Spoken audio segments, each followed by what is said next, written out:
अच्छा जी, अब अगले एस्पेक्ट बात करते हैं हम डिज़ाइन की। क्या होता है डिज़ाइन? डिज़ाइन को अच्छा डिज़ाइन और बुरे डिज़ाइन में क्या फ़र्क होता है, और एक अच्छा डिज़ाइन और बुरा डिज़ाइन आपकी प्रॉपर्टी के ऊपर, इन्वेस्टमेंट के ऊपर क्या खराबी पैदा कर सकता है या क्या अच्छाई पैदा कर सकता है। यानी अब इस एस्पेक्ट को हम थोड़ा सा देखेंगे कि अच्छा डिज़ाइन होता क्या है। सबसे पहले ये एज एन आर्किटेक्ट मैं आपको बताता हूँ कि किसी कमर्शियल प्रोजेक्ट को जब हम मिक्स यूज़ प्रोजेक्ट की बात करते हैं जिसमें बहुत सारी कमर्शियल एक्टिविटीज़ मौजूद हैं, वहाँ पर सबसे पहला एस्पेक्ट जो है कि उस डिज़ाइन में पार्किंग की कितनी प्रोविजन दी गई है। क्या आप तसव्वुर कर सकते हैं कि पार्किंग के बगैर आज के टाइम में कोई प्लाजा या कोई कमर्शियल एक्टिविटी वो चल सकती हो? अब फासले बढ़ गए हैं, गाड़ियाँ भी बढ़ गई हैं, माशाल्लाह लोगों की इकनॉमिक कंडीशन पहले से कहीं बेहतर हो गई है, और वहाँ अगर उनको पार्किंग स्पेस ना मिले, उनको गाड़ी खड़ी करने की जगह ना मिले, तो क्या ख्याल है कि वो 2 किलोमीटर के फासले पर गाड़ी खड़ी करके क्या वहाँ से वॉक करके जाएंगे वहाँ पर? नहीं, ऐसा नहीं होगा, वो वहाँ जाएंगे ही नहीं।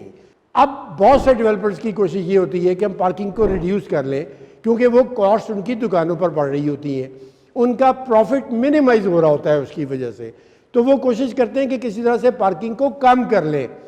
तो आपका फ़र्ज बनता है कि बगैर किसी भी प्रोजेक्ट में इन्वेस्टमेंट करने से पहले आपने ज़रूर देखना है कि वहाँ पार्किंग की प्रोविजन कितनी है। क्या वो जब ये बिज़नेस इतने चल रहे होंगे तो वहाँ कस्टमर जो है वो इजीली आ सकेगा? क्या वहाँ पर वो जो शॉपिंग करके जब अपने बड़े बड़े बैग्स हाथ में उठा के जब वापस जा रहे होंगे तो वो कैसे जाएंगे, कैसे गाड़ी में रखेंगे, कैसे वहाँ से निकलेंगे, और क्या वो गाड़ी उनकी सेफ एनवायरनमेंट में है? क्या वहाँ से गाड़ी के चोरी होने का ख़तरा तो नहीं है? ये बहुत सारे फैक्टर्स हैं जो डिज़ाइन में सबसे इम्पोर्टेंस। और फिर ऊपर दूसरा ये कि डिज़ाइन क्या होता है कि एक बड़ा सा प्लॉट छोड़ देना या बड़ी सी जगह दे देना, कोई 15-20 हज़ार स्क्वायर फीट या लाख स्क्वायर फीट हमने दे दिया पार्किंग का एरिया, किसी बेसमेंट में दे दिया। अब बेसमेंट में डिज़ाइन की बाज़ दफ़ा वीकनेस आप क्या देखते हैं कि रैंप जो है ना वो ऐसे करके नीचे जा रहा है कि गाड़ी जो है ना उसके ऊपर चलाना वैसे ही मुश्किल है। यानी हालांकि रैंप का स्टैंडर्ड है कि हर 10 फुट के बाद 1 फुट की स्लोप होनी चाहिए, ये है डिज़ाइन का इंटरनेशनल स्टैंडर्ड, लेकिन लोग जगह बचाने के लिए अपनी उसको 1:5 की 1:4 की रेशो पर ले जाते हैं। इसकी मिसालें मैं कोहिनूर सिटी में बहुत सारे छोटे छोटे प्लाजे बने हुए हैं जो लोगों ने खुद ही छोटे मोटे आर्किटेक्ट्स को पकड़ा, उनसे डिज़ाइन करवा लिए। अब आप वहाँ पर जाके देखें तो आपको लगेगा कि क्या गाड़ी यहाँ पर छलांग मार के जाएगी नीचे? कैसे जाएगी नीचे? तो ये डिज़ाइन की वीकनेस है एक्चुअली। हमारे किसी भी प्रोजेक्ट में, हमारा लैलपुर गैलिया उठा के देख लें, कोहिनूर 1 उठा के देख लें, इवन हमारा पूरा कोहिनूर सिटी देख लें कि हमने आज से 20 साल पहले उसको डिज़ाइन किया और उसमें 100 फीट की रोड्स हैं और इतनी लेविश पार्किंग दी उस वक़्त, उस टाइम के लिहाज से।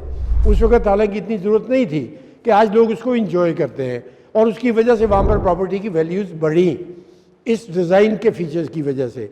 ऑल्दो मुझे बड़े पापड़ बेलने पड़े अपने क्लाइंट को ये कहने के लिए कि जनाब प्लीज़ आप पार्किंग की स्पेस दें, ये फ्यूचर है ये। तो इन चीज़ों को देखना, पार्किंग कितनी है, किस क्वालिटी की है, क्या इजी है, क्या वहाँ पर सिक्योर है उस पार्किंग का होना, क्या हमारा आना जाना सिक्योर होगा, ये वो एस्पेक्ट है जिसको आपको डिज़ाइन में ज़रूर वॉच करना चाहिए, और इसकी बहुत ज़्यादा अहमियत है डिज़ाइन में। अब अगला स्टेप आ जाता हूँ मैं कि उसकी फैसिलिटीज़ क्या है, यूटिलिटीज़ क्या है। क्या अब आप नॉर्मली शॉपिंग सेंटर्स में जाते हैं, हमारे 8 बाज़ार हैं यहाँ पर, इवन दूसरे शहरों में भी जाते हैं जो पुरानी शॉप्स बनी हुई हैं, वहाँ पर पब्लिक टॉयलेट्स नज़र ही नहीं आते। लेडीज़ को टॉयलेट्स की अगर यूज़ पेश आ जाए तो वो कभी किसी रेस्टोरेंट में भाग रही होती हैं, या वो मतलब लेफ़्ट राइट जो है ना वो, या वो अपना टाइम शॉर्ट कर रही होती हैं। यानी उनको होता है कि हमने इतने लिमिटेड टाइम में यहाँ से फटाफट जाना है किसी तरीके से। तो क्या ये टॉयलेट्स की ये जो फीमेल्स के लिए जो इस तरह की फैसिलिटीज़ मौजूद है? अब अगली बात आ जाती है कि अगर वो वर्टिकल बिल्डिंग है, उसकी स्टोरीज प्लान की गई हैं, क्या उसमें इतनी लिफ्टें और इतने एस्केलेटर्स प्रोवाइड किए गए हैं कि इतने लोगों को ऊपर और नीचे लेके जा सके? क्योंकि यहाँ पर फिर मैं बात करूँगा कि डिज़ाइन में डेवलपर शॉर्टकट लगाने की कोशिश कर रहा होता है कि उसको ये चीज़ें, क्योंकि ये कॉस्टली चीज़ें हैं, एस्केलेटर्स लिफ्टें कॉस्टली चीज़ें हैं, ये उनको मिनिमाइज़ करने की कोशिश करते हैं उन स्टैंडर्ड से कि कितनी रिक्वायरमेंट थी उससे उनको कम कर देते हैं। अब उसका नतीजा क्या हुआ कि आपने अपने छठे फ्लोर के ऊपर अपने अपार्टमेंट्स में जाना है और वहाँ पर लाइन लगी हुई है लोगों की जाने के लिए कि कब लिफ्ट आएगी, कब जाएगी, कब आएगी, कब जाएगी, और आपका कितना कीमती टाइम ज़ाया हो रहा है। और हर वक्त, हर रोज़ ये अगर यही कुछ हो रहा हो तो क्या आप उस बिल्डिंग में कंफर्टेबली रह सकते हैं? नहीं रह सकते आप। अच्छा, क्या सीढ़ियों के जो, अब आपने अक्सर देखा होगा कि कुछ सीढ़ियाँ 2-2 फुट के, फुट के स्टेप्स होते हैं कि चढ़ना ही मुश्किल हो जाता है। कहने को तो वो भी सीढ़ी होती है, लेकिन अच्छा डिज़ाइन, एक इंटरनेशनल स्टैंडर्ड का जो स्टेप है वो 7 इंच से ऊपर नहीं होता। अब 7 से उसको कोई 10 इंच कर दे अपनी जगह बचाने के लिए कि कम जगह में सीढ़ी चढ़ जाए, तो सीढ़ी तो चढ़ जाएगी, लेकिन क्या वो कंफर्टेबल होगी? क्या आप रोज़ उसके ऊपर नीचे आना पसंद करेंगे? नहीं करेंगे। तो एनीवे, मतलब जो अच्छा डिज़ाइन है उसकी बिल्डिंग देखने में कितनी खूबसूरत लग रही है, उसमें जो लोग पैसेजेस हैं वो किस तरह की मूवमेंट्स हैं, उसमें बिजली का निज़ाम किस तरह से प्लान किया गया है, कहाँ पर मीटर्स होंगे, कहाँ स्टैंड बाई जनरेटर्स होंगे, उसमें फायर सेफ्टी के क्या स्टैंडर्ड्स रखे गए हैं।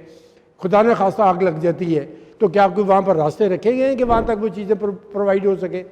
क्या फायर एक्सटिंग्विशर्स जो है उसकी प्रोविजन हमने अंदर में दी हुई है कहीं पर? ये वो डिज़ाइन एलिमेंट्स हैं जो किसी भी बिल्डिंग को बेहतर बनाते हैं और आपकी इन्वेस्टमेंट को बेहतर बनाते हैं, और लोग उसको अप्रिशिएट करते हैं, लोग कंफर्टेबल फील करते हैं वहाँ आते जाते हुए। इसी तरह से मतलब एक मिक्सर है कि फॉर एग्जांपल अब एक सिनेमा बना हुआ तो उसके साथ क्या मस्जिद दी जा सकती है, क्या बनाई जा सकती है? नीचे मूवी चल रही हो और अगर ऊपर मस्जिद बना दी गई है उसके, और वहाँ पर साउंड और म्यूज़िक चल रहा है, तो क्या वो मॉस्क के साथ होना चाहिए उसको? आप ज़रा इमेजिन करें ना इन चीज़ों को। इसी तरह से मैं बात टॉयलेट्स की करता हूँ। क्या आप अपने शॉप फ्रंट के ऊपर आपको टॉयलेट देखना अच्छा लगेगा कि उसका दरवाज़ा खुल रहा है, लोग आ जा रहे हैं? ये डिज़ाइन की वीकनेसेस होती हैं कि एक अच्छे डिज़ाइन में ये खूबियाँ होती है कि वो इन छोटी छोटी चीज़ों की एहतियात जो है उसके सामने होती है। अल्लाह में के शुक्र करके मैं कहता हूँ कि हमारी इन्हीं चीज़ों को अगर आप लहलपुर गोलिया में फोकस करें जो आज ऑपरेटिव है प्रोजेक्ट, तो आपको इन चीज़ों की केयर की हुई नज़र आएगी। आपको वहाँ रास्तों के साइज़ देखें हमारे, कि वहाँ पर 10-10 फुट के पैसेज नहीं है, वहाँ पर 8-8 फुट के, 6-6 फुट के पैसेज नहीं है। हमारे हर शॉपिंग सेंटर में 20-25 फुट, और जहाँ बहुत छोटी शॉप्स हो वहाँ हम बाज़ दफ़ा 12 फुट की कम से कम की बात करते हैं, लेकिन 5-6 फुट ये कोई रास्ता नहीं होता ये। इसी तरह से आप एक अच्छी प्लेलैंड है, एक अच्छी ग्रॉसरी है, उसकी छत 10 फुट के ऊपर डाल दें और एरिया उसका 50,000 स्क्वायर फीट से ज़्यादा हो, तो लगेगा कि ये तो छत आपके ऊपर गिरने वाली हुई है। उस वहाँ पर हाइट की ज़्यादा ज़रूरत होती है। आपको हाइट जो है वो रिलैक्स फील करवाती है कि आप इसमें मूव कर सकते हैं, आपका दम नहीं घुट रहा उसके अंदर। तो ये सब डिज़ाइन एलिमेंट्स हैं, और एक अच्छा आर्किटेक्ट, एक अच्छा डेवलपर, ये उसका ट्रेडमार्क होता है कि वो, और होना चाहिए और होता भी है, कि वो इन चीज़ों का ख्याल रखता है। डेवलपर को तकलीफ होती है कि एक्स्ट्रा हाइट है तो उसको कॉलम ज़्यादा उठाने पड़ेंगे, दीवारें ज़्यादा उठाने को पड़ेंगी, एयर कंडीशनिंग कॉस्ट ज़्यादा होगी, ऑब्वियसली होगी ज़्यादा, लेकिन क्या ये ज़रूरी है? और अगर ज़रूरी है तो बेशक कोई बंदा आपको कहे कि जी ये बड़ी सोने जैसी जगह है ये, लेकिन छत आपको 8 या 10 फुट के ऊपर नज़र आ रही है उसकी, वो आपके लिए फिजिबल नहीं होगा। ना आपको अच्छा रेंट मिलेगा, ना वो दुकान चलेगी, ना वो ऑफिस की वैल्यू इंक्रीज होगी। ये सब कुछ अच्छे डिज़ाइन के साथ ही रिलेट करता है। यार मैं सिंपल सी बात करता हूँ आपसे, एक अच्छा खूबसूरत घर बना हुआ बिकता भी जल्दी है, प्रॉफिट भी ज़्यादा देता है। क्या है उसमें? Design.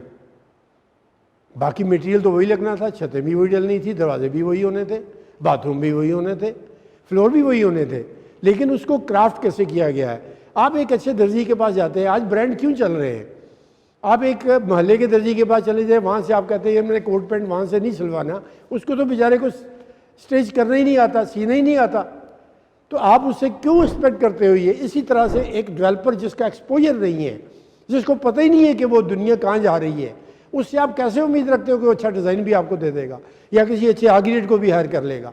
So this is the most important factor जो आपको कंसिडर करना चाहिए। डिज़ाइन में एक और चीज़ जो आपको बहुत केयर करनी चाहिए देखते हुए कि क्या उसमें उसकी माइक्रो एनवायरनमेंट हम किसको बोलते हैं? एक छोटा माहौल, यानी प्रोजेक्ट के अंदर क्या एयर कंडीशनिंग है, क्या वहाँ प्रॉपर वेंटिलेशन है, क्या वहाँ हवा का क्रॉस होता है। अब शॉपिंग का तस्वर बदल गया है, यार अब वो बात नहीं रही पुरानी। आप लोगों के घरों में एसी मौजूद है, गाड़ियों में एसी मौजूद है, आप क्या उम्मीद रखते हैं उनसे कि वो किसी ऐसी शॉप में जाएंगे जहाँ पर एयर कंडीशनिंग मौजूद ना हो, वहाँ पर प्रॉपर वेंटिलेशन ना हो, वहाँ पर उनको हब्स फील हो रहा हो? भागेंगे वहाँ से वो, क्योंकि जितना टाइम वो एक रिटेल एरिया में, एक शॉपिंग एरिया में गुजारेंगे अपने प्लेजर के साथ, खेलते हुए, अच्छा फील करते हुए, उतनी शॉपिंग करेंगे वो, और उससे आपकी इन्वेस्टमेंट बढ़ेगी, उससे आपका रेंटल बढ़ेगा। सो मोस्ट इंपॉर्टेंट चीज़ हो गई एयर कंडीशनिंग एंड वेंटिलेशन, कि क्या इस चीज़ की प्रोविजन मौजूद है, बुरी स्मेल तो नहीं आ रही वहाँ पर, टॉयलेट्स की स्मेल शॉपिंग के अंदर तो नहीं घूम रही। ये वो चीज़ें जो आपको बहुत गौर से देखनी होंगी। इस पे अगर आपको कोई क्वेश्चन हो मुझसे तो मेरा फीडबैक आप मुझे ज़रूर दीजिए मेरे इस चैनल, यूट्यूब चैनल के ऊपर या फेसबुक के ऊपर, तो आपको इसके आंसर्स भी देंगे हम आपको एजुकेट करना चाहते हैं, ये मैंने ड्यूटी समझी है अपनी, और ज़िंदगी भर कोशिश की है कि जितना मैं एजुकेट कर सकता हूँ मैं करूँ।